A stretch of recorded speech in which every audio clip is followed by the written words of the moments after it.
رجب علی خیاط شخص کہتا ہے کہ میں انہیں لے کے جا رہا تھا درس پہ، میری ڈیوٹی ہوتی تھی. میں نے کہا میرا بیٹا میری بیوی شدید علیل ہے، بہت بیمار ہے، ڈاکٹروں کی سمجھ میں نہیں آ رہا کیا بیماری ہے کیا ہے. تو انہوں نے کہا کہ ڈاکٹروں کی دوا سے کچھ نہیں ہو سکتا. تو کہا کچھ تو آپ کریں. کہہ رہا دعا سے بھی کچھ نہیں ہوگا. کہا کیوں؟ کہا اس نے تمہاری غیر موجودگی میں تمہارے بچے کو، اس کا بھی بچہ ہے لیکن اسے بہت غلط طریقے سے مارا، اس بچے کی آہ نے تمہاری بیوی کو بیمار کر دیا. تو کیا کروں؟ کہا بچے کو کچھ کھلونے دو، چھوٹا بچہ ہے، کھلونے دو، چیزیں دو، پھر اس کو ماں کے پاس لے کے جاؤ. ہمیں پتہ ہی نہیں ہے ہماری پکڑ کہاں ہے زندگی میں،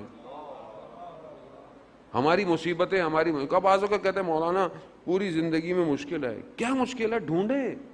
مشکل آپ کے اطراف میں ہے. خدا تھوڑی چاہتا ہے آپ کو تکلیف دے، وہ تو خالق ہے. اس نے تو کہا کہ میں نے پوری دنیا کو تمہارے لیے بنایا ہے مگر تمہیں اپنے لیے بنایا ہے. اب اگر ہم سے اگر کچھ نہیں ہے تو اس کا مطلب ہے کہ بھئی یا تو ہم اس کی حکمتوں کو سمجھیں اور یہ بھی دعا مانگے نا کہ اس کی حکمت سمجھ میں آئے. بات اگر انسان کی زندگی میں ایک حادثہ ہوتا ہے، ایک واقعہ ہوتا ہے اور اس کو کئی عرصے کے بعد سمجھ میں آتا ہے او یہ اس لیے ہوا تھا، اس لیے ہوا تھا. اب وقت کئی لوگوں کو سال لگ جاتے ہیں بعض اوقات واقعے کو سمجھنے کے لیے. تو آپ اپنے آپ کو اس قابل لے آئیں نا کہ جب واقعہ ہو رہا ہو تو زمین پھٹ جائے اور حقیقت آپ کو پہلے ہی نظر آ جائے. کیسے سمیٹیں گے؟ ظاہر ہے اپنے آپ کو اس قابل کرنا پڑے گا. عزیزان محترم سادہ آدمی امام کو نہیں چاہیے، تھوڑی سی محنت تو کرنی پڑے گی. تھوڑے واجبات اچھے کریں، قرآن کی تلاوت، کوئی تلاوت کرے. اب دیکھیں عبادتیں اپنی جگہ پر ہیں ساری، لیکن جب آپ کوئی عبادت کر کر امام کو ہدیہ کر دیں، وہ ایک تسبیح پڑھ کے صلوات کی اگر آپ امام کو ہدیہ کر دیں تو امام آپ کو خالی چھوڑیں گے؟ اللہم صلی علی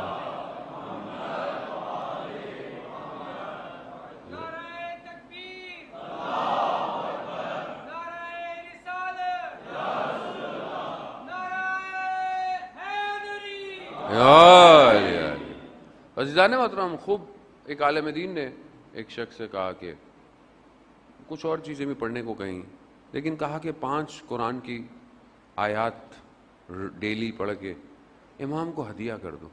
اب اس میں کوئی مشکل کام ہے؟ کتنے واٹس ایپ کے میسیجز ہم پڑھتے ہیں صبح شام، فیس بک کے سٹیٹس پڑھتے ہیں. 5 قرآن کی آیتیں پڑھنے میں کتنی دیر لگتی ہے؟ تو ہم کچھ تو کریں امام کے لیے.